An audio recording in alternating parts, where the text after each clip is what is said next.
नमस्कार, क्या आप जानते हैं, मैं आपका स्वागत है। मैं हूं सौरभ शुक्ला। आज बात करेंगे झारखंड के बूढ़ा पहाड़ की। नक्सलियों के मांद बन चुके गढ़वा जिले के बूढ़ा पहाड़ पर दशकों तक नक्सलियों का एक तरफा राज रहा है। कुछ महीनों में राज्य और केंद्र सरकार के साझा अभियान में बूढ़ा पहाड़ को नक्सलियों के आतंक से मुक्त कराया गया है। आपको सुनकर हैरानी होगी, यहां पहली बार राज्य के किसी मुख्यमंत्री का दौरा संभव हो पाया है। अब ये जो पहाड़ों में आप देख रहे हैं, ये तस्वीरों में आप देख रहे हैं, ये जो जंगल हैं, ये ही बूढ़ा पहाड़ है जो अब तक नक्सलियों का गढ़ रहा है। इसके साथ ही आपको बताएं कि ये अति नक्सली प्रभावित क्षेत्र है और अब इसमें विकास की एक नई इबारत लिखने की शुरुआत हुई है। तस्वीरों में देखिए, ये हम आपको हेलीकॉप्टर से शॉट्स दिखा रहे हैं। ये जो जंगल आप देख रहे हैं, ये पहाड़ देख रहे हैं, यही बूढ़ा पहाड़ है। और गुरुवार को यहां पर पहली बार हेमंत सोरेन, जो कि राज्य के मुख्यमंत्री हैं, पहुंचे हैं। झारखंड की जो हेमंत सरकार है, उसने यहां के ग्रामीणों के लिए 100 करोड़ की विकास परियोजना की घोषणा की है। उम्मीद है यहां बदलाव होगा, यानी अब यहां के ग्रामीणों को सड़क, पानी, बिजली, शिक्षा, मकान और बाकी सारी सुविधाओं के लिए तरसना नहीं पड़ता है। अब आइए विस्तार से जानते हैं कि इस बूढ़े पहाड़ की कहानी क्या है। पहले आपको बताते हैं कि इसे बूढ़ा पहाड़ क्यों कहते हैं। हम समझाते हैं कि इसे, क्योंकि तमाम लोग ये सोचते हैं कि भाई ये बूढ़ा पहाड़ क्या है। तो बताएं कि ये अब तक नक्सलियों का गढ़ था। जब से यहां पर नक्सल आंदोलन शुरू हुए, यहां पर नक्सलियों का कब्जा रहा है और अब जाकर के सरकार यहां पर पहुंची है। तो अब इसकी अहमियत यही है कि ये नक्सलियों का गढ़ था और ये लोग जो नक्सली थे वो यहां से प्रशासन को चुनौती देते थे, हमले करते थे, प्लान करते थे और जा करके जंगलों में बूढ़ा पहाड़ के छुप जाते थे। पुलिस ने यहां से करीबन 120 आईईडी बरामद किए गए हैं। ये आपको बताएं, राज्य का सबसे पुराना पहाड़ है, इसलिए इसे बूढ़ा पहाड़ कहते हैं। बीहड़ और दुर्गम क्षेत्र में स्थित है और इसलिए यहां पर आराम से नक्सली हमला करते थे और पहाड़ पर आईडी लगा करके छुप जाते थे। तो ये इनका एक पूरी टैक्टिक थी किस तरीके से सुरक्षा बलों को चुनौती देनी है। और यहां नक्सलियों को गढ़ बना रखा था, वहां हमला करते थे और पहाड़ों में आईडी लगा देते थे ताकि जो सैनिक हैं, सीआरपीएफ के जवान हैं, पुलिस के जवान हैं, उन तक ना पहुंच पाए। अब आपको बताते हैं कि यहां पर करीबन 200 से ज्यादा बम भी बरामद किए हैं सुरक्षा बलों ने और इन सारे बमों को डिफ्यूज कर दिया गया है, यानी नकारा कर दिया गया है। अब ये नहीं फट सकते हैं। और अब पहली बार है यहां पर सीआरपीएफ ने अपना एक अस्थाई कैंप बना दिया है। अब तक यहां पर सीआरपीएफ नहीं पहुंच पाई थी, तो एक अस्थाई कैंप अब यहां पर बना दिया गया है। और हेमंत सोरेन, जो आपको तस्वीर में भी नजर आ रहे हैं, हाथ जोड़े हुए यहां के लोगों को अभिवादन उनका कर भी रहे हैं और अभिवादन स्वीकार भी रहे हैं। ये पहले मुख्यमंत्री हैं जो वहां पर पहुंचे और यहां पर अब तक कोई पुलिस थाना भी नहीं था, यानी सरकार की सुविधाएं तो छोड़ दीजिए, लोग सुरक्षित कैसे रहें, अगर कोई नक्सली अत्याचार करे तो उनको न्याय कैसे मिले, इसके लिए पुलिस भी यहां पर नहीं पहुंचती थी। अब आपको हम एक मैप के जरिए दिखाते हैं कि झारखंड के किस इलाके में है ये बूढ़ा पहाड़। या आप मैप देख रहे हैं, ये झारखंड का बूढ़ा पहाड़। हम बताएंगे इसमें कैसे ये पहाड़ है और कहां पर है। मैप के जरिए आपको बताएं कि रांची से जो गढ़वा है, गढ़वा में जहां पर बूढ़ा पहाड़ आपको नजर आएगा, गढ़वा है, वहां तक की जो दूरी है वो 207 किलोमीटर की है। लेकिन ये रास्ता आज भी बहुत दुर्गम और खतरे से भरा हुआ है। रांची से चलकर पहले चंदवा होते हुए आपको लातेहार जाना होता है और रांची से लातेहार की दूरी करीब 108 किलोमीटर की है। इसके बाद करीब 60 किलोमीटर बाद आता है डाल्टनगंज, यहां से करीब 40 किलोमीटर दूर गढ़वा आता है और यही है बूढ़ा पहाड़। ये पूरा रास्ता कई दशकों से नक्सली प्रभावित रहा है। ऐसे में आमजन का यहां जाना करीब करीब असंभव ही रहा है। लेकिन अब झारखंड की सरकार यहां पहुंची है, ऐसे में यहां विकास की आस भी अब बंधने लगी है। इस क्षेत्र की सीमाएं झारखंड के पड़ोसी राज्य छत्तीसगढ़ से भी मिलती हैं। छत्तीसगढ़ में जब भी नक्सली खदेड़े जाते थे तो वो इधर ही झारखंड भागकर आ जाते थे और बूढ़े पहाड़ में संरक्षण लेते थे। तो गुरुवार को हेमंत सोरेन, जो कि मुख्यमंत्री हैं झारखंड के वो पहले मुख्यमंत्री बन गए हैं जो इस बूढ़े पहाड़ पर पहुंचे हैं।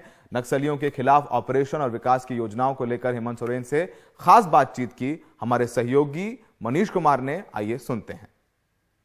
ये तो घर है हमारा, ऐसे जगहों पर तो हम लोगों ने जन्म लिया है, ऐसा लगने की बात क्या है। अभी लगा था कि लिबरेट होगा तब आप आएंगे।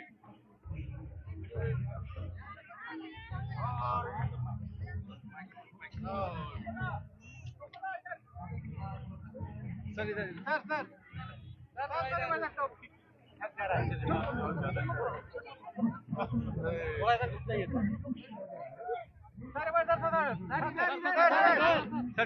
टोपी से ढक पीछे। हाँ इधर देखो कितना सुंदर बच्चा, ले जाओ इसको।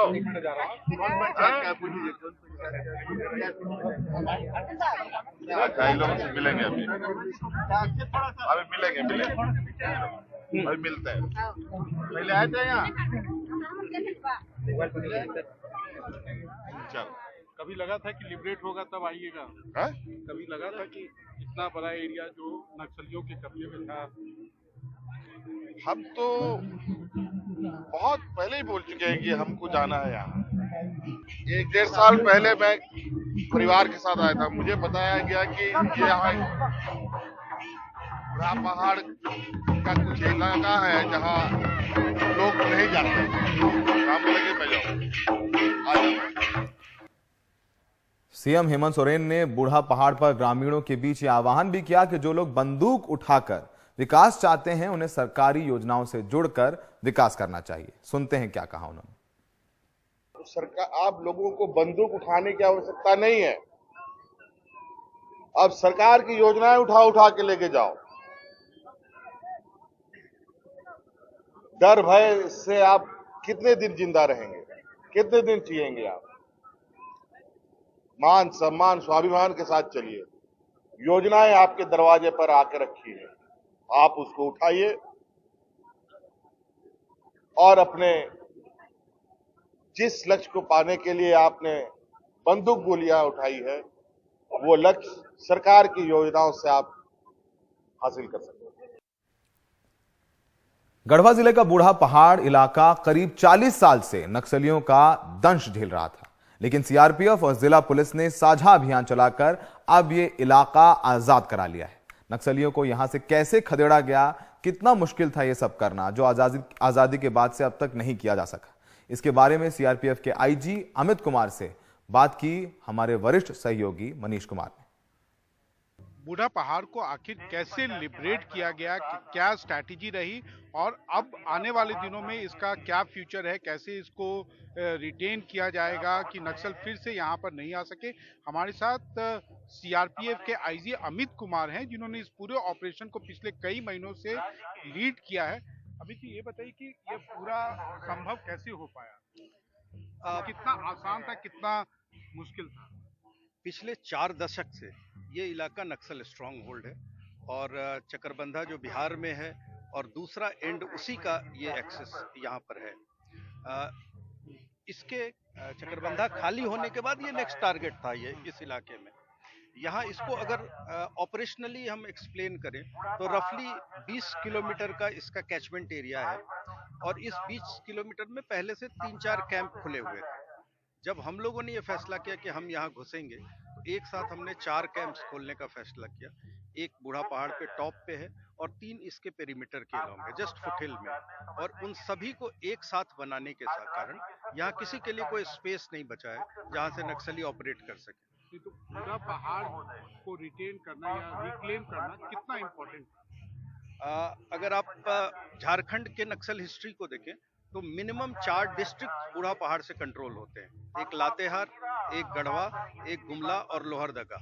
ये चारों डिस्ट्रिक्ट इसका ये हेडक्वार्टर हुआ करता था डिफैक्टो। तो अब चूंकि ये खत्म हो गया है तो इतना बड़ा इलाका पूरी तरह से नक्सल मुक्त रहेगा। लेकिन जो टॉप नक्सल लीडर हैं वो तो अभी भी बाहर हैं। टॉप सब बाहर नहीं है, कुछ मारे गए, कुछ गिरफ्तार हो गए, कुछ ने सरेंडर कर दिया है और नक्सल ग्रुप या नक्सल ऑर्गेनाइजेशन पूरी तरह से समाप्त हो गया है। अब कोई संगठन यहाँ कार्यरत नहीं है, सभी लोग छोटे छोटे ग्रुप में हैं और बाहर हैं। कई सारे लेकिन गिरफ्तार हो गए, कई हमारे साथ हैं। कोल्हान में तो अभी भी उनका कोल्हान में बिहार और झारखंड के सारे नेता अभी वही जमा है। वही एक जगह है जहां उनकी अभी मौजूदगी है। वहां जो जैसी हमारी सूचना है, चक्रबंधा से जो भागे प्रमोद मिश्रा वो भी हैं, झारखंड से जो ट्राई जंक्शन से भागे वो भी वही हैं। क्योंकि बाकी सारा इलाका खाली हो गया है तो वही उनकी शरण स्थली बची है। मुझे लगता है कि कुछ सप्ताह की बात है वो भी। ये कौन सी स्ट्रैटेजी थी जो इतना इफेक्टिव काम की? ना इधर से कैजुअलिटी हुआ ना उधर से कैजुअलिटी हुआ। उधर से कैजुअलिटी नहीं हुआ ये हम नहीं जानते हैं अभी भी, क्योंकि अगर उनकी कैजुअलिटी हुई भी होगी तो उन्होंने एक्नॉलेज नहीं किया।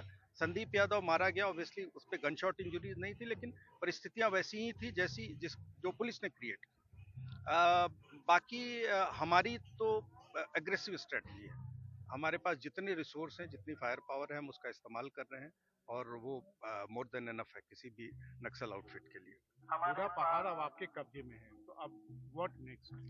नेक्स्ट जो गवर्नेंस डेफिसिट है इस इलाके में, जो यहाँ की आबादी है, उन लोगों को जो सुविधाएं वेलफेयर की और डेवलपमेंट की नहीं मिली, वो सुविधाएं यहाँ दिलाना सबसे जरूरी है। सड़क कनेक्टिविटी जैसा आप देख सकते हैं, सड़क कनेक्टिविटी अच्छी नहीं है, पीने का पानी नहीं है, एग्रीकल्चर प्रिमिटिव चल रहा है, हॉर्टिकल्चर नहीं है, या एनिमल हस्बेंड्री से जुड़े हुए जो चीजें हैं वो है, स्कूल्स नहीं है, टीचर्स नहीं आते हैं। ये जो बिल्कुल रूटीन जिनको बाकी जगहों पे फॉर ग्रांटेड लेते हैं, वो चीजें यहाँ अब अवेलेबल कराना, मुझे लगता है कि अगली बार जब आप लोग आएंगे 6 महीने बाद, तब यहाँ की परिस्थिति बिल्कुल डिफरेंट रहेगी। वक्त है क्या आप जानते हैं मैं एक ब्रेक का। ब्रेक के बाद आपको सुनाएंगे कि बूढ़ा पहाड़ के लोग, वहां के रहने वाले क्या कह रहे हैं।